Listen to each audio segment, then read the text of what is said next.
You have just been born. Congratulations, good work on that thing. Now, surprise!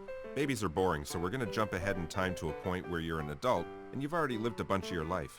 But I promise most of what we're skipping over was really dull.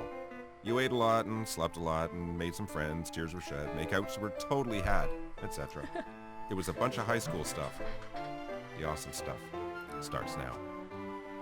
So, let's begin, my friend. Remind me again who you are. Are you Ophelia?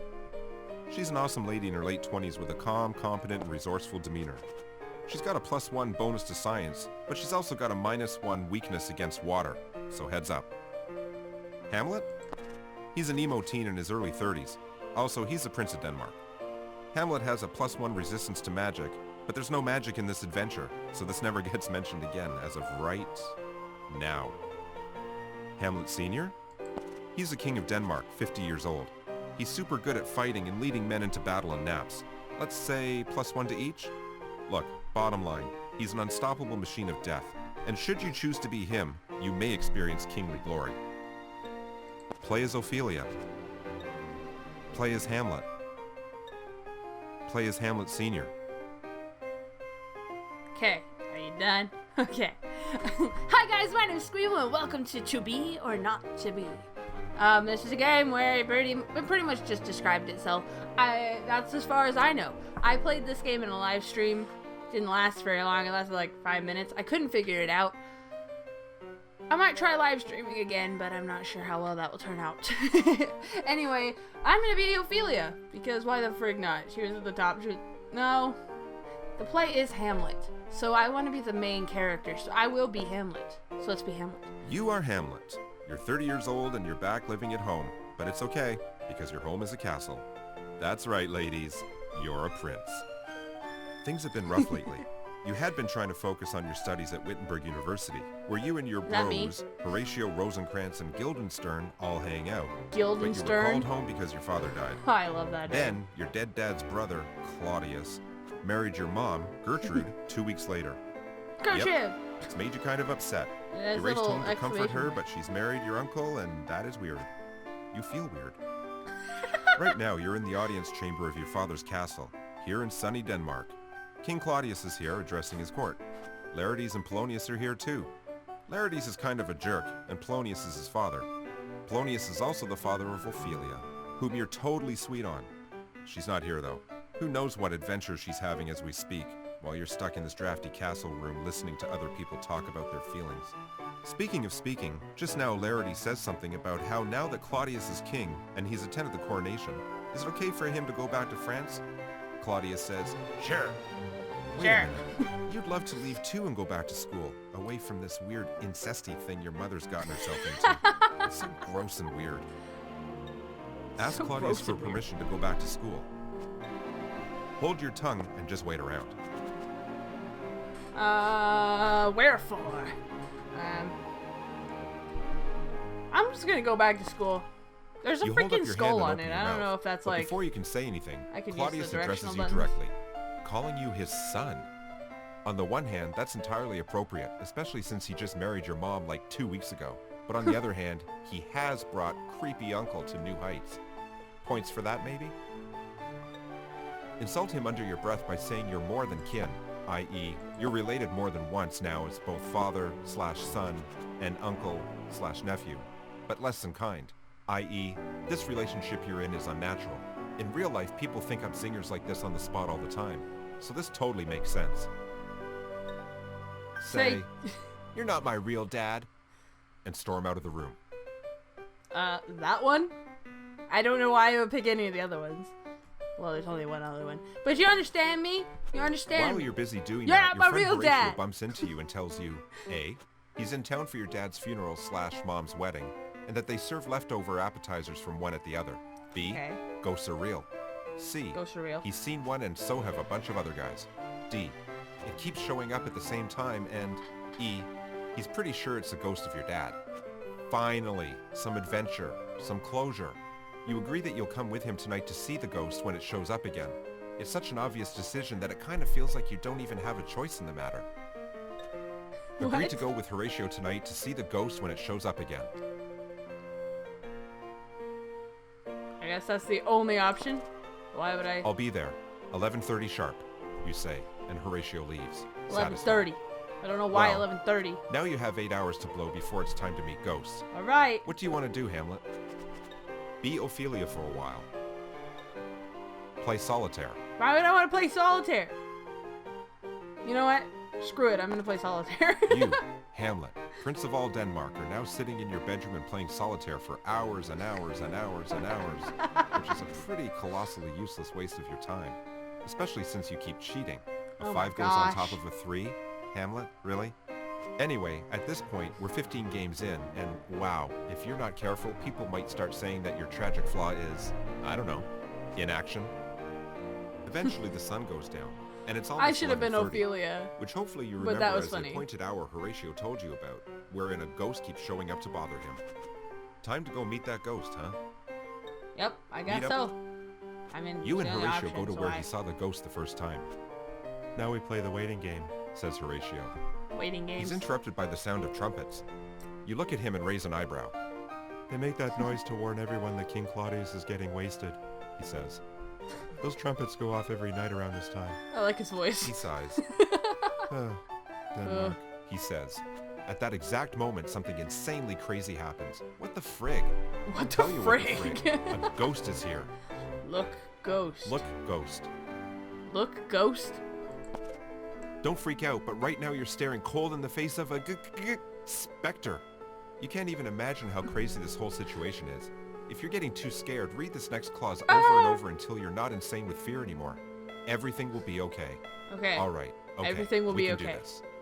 With your last shred of sanity, you quickly We'll be glance okay. at the ghost, and then you worry that if you stare at the ghost too hard, your brain will realize it's looking at something so insanely impossible that you'll just black out. Anyway, It's a this ghost, not a- you can see through it, but only a little. It's weird. And I'll tell you what the frig else. This ghost does Tell look you like what the your dad, frig else. and he's getting closer. Go to the next part. Stare at the ghost intently and black out as your mind shuts down. Don't stare at the ghost too intently and try to figure Okay, out what whatever. it wants. Run away. Stare at the ghost intently and black out as your mind shuts down. I'm gonna run away. Ah! You make a break for it, screaming like a little baby. Horatio does the same. Holy cow, holy cow, holy cow, you say, jumping over a boulder and hiding behind it. Man, that was intense, Horatio says, a hand that on was his intense. chest. You both sit for a moment, each trying to catch your breath. Hey, let's go back and see if he's still there, Sounds like Horatio Garfield. says. Go back and check out the ghost again. What? Fine. Don't freak out, but right now you're staring cold in the face of a specter. You can't even imagine how crazy this whole situation is. If you're getting too scared, read this next clause over and over. I'm gonna stare at the ghost. You Stare- stare at the ghost intently and I your keep brain wanting to shuts read 'em. down, and you collapse, There's unconscious. a narrator. Surprise? You are now the ghost. Before you is the unconscious body of your son Hamlet. It looks like maybe he tripped too many balls. Yes, that's definitely what happened. There were a lot of balls lying around and Hamlet tripped on one What? too many of them. Maybe several. Bottom line, too many balls were definitely tripped. Right here. What? You expected more from your son than this. To be Gosh. precise, you expected to be able to tell him that you were murdered by your brother, and that he should, I don't know, revenge your death? Instead, you're staring at a dude you can't even touch. You stick a finger inside Hamlet's head thinking that maybe if you can touch his brain, he'll wake up. But brains don't work that way, at least not with immaterial fingers made out of ectoplasm or whatever. And you What? don't make your fingers solid, which is good, because that definitely would have killed him. Wait for him to wake up. Ooh. See if there's anyone else you Oh. can tell about your murder. Who else would it tell about my murder? Ophelia? I guess so. You look around and see Hamlet's friend Horatio nearby. He looks Oh, like he's Horatio. freaking out. Duh. Hey, you say. Listen. Horatio, right? Listen, don't freak out. He seems to freak out a little less. That's good. Hey, when Hamlet wakes up, can you tell him my own brother murdered me? You ask. Tell him I'm looking for a little revenge. Just a little bit. Horatio nods meekly. If he doesn't want to do it, then I'll make sure to revenge you, Mr. Your Majesty's ghost, sir. Yep. Just sir is fine, you say, smiling in what you hope is a reassuring way. You look at Horatio for a moment. Well, great, you say. Perfect. Horatio looks at you. You look at him. He scuffs his feet a little. So, I guess that's it, you say. With my unfinished work now, finished, I suppose it's time for me to die for real now. You fade away in a shimmering light, certain that with Hamlet's intensity and Horatio's probable competence at actually achieving goals, you'll be revenged in no time. What could possibly go wrong, right? Exactly. This is most assuredly 100% solved for real. It's too bad you couldn't stick around to watch the revenging go down, but you don't make the rules. Hey, I guess you're about to find out who, if anyone, does. The end. The end? Don't freak out. What the heck? It's time for the Hamlet-o-meter.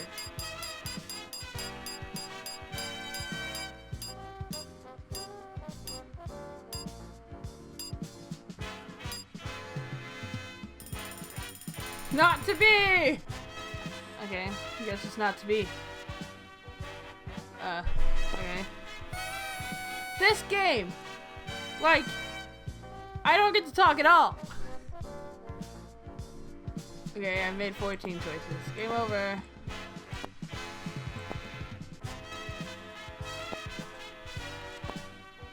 Times you were, 0. Times you were not, 0. What? Hello? Is Hamlet the only game in here?